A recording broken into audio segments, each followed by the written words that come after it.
سورہ النشرہ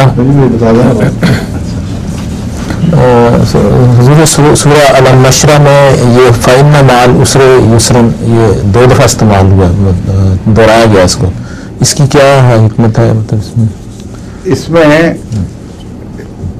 ایک تو جو مضمون جاری کرنا ہو پیش نظر، اس میں بعض دفعہ دہرانے کا مطلب یہ ہوتا ہے ایک جاری سلسلہ رہے گا، کروڑ دفعہ تو نہیں دہرایا جا سکتا، اس لیے تخشع مسانی ان آیات کو فرمایا گیا ہے جو دہرائی جائیں گی اور پھر بھی ان کے مضمون ختم نہیں ہوں گے اور دہرائی چلی جاتی رہیں گی۔ تو اِنَّ مَعَ الْعُسْرِ يُسْرًا، اِنَّ مَعَ الْعُسْرِ يُسْرًا ایک ایسا مضمون ہے، یعنی ہر سختی کے بعد ایک آسانی ہے، ہر سختی کے بعد ایک آسانی ہے، کہ لامتناہی ترقی کے سفر کی طرف اشارہ کر رہی ہے تکرار۔ دوسرے یہ تکرار اور بھی بہت سے معنی رکھتی ہے، مگر ایک معنی یہ بھی کہ دنیا میں بھی یہی مضمون ہے اور دین میں بھی یہی مضمون ہے۔ اس آیت کے حکم سے تم باہر نہیں نکل سکتے۔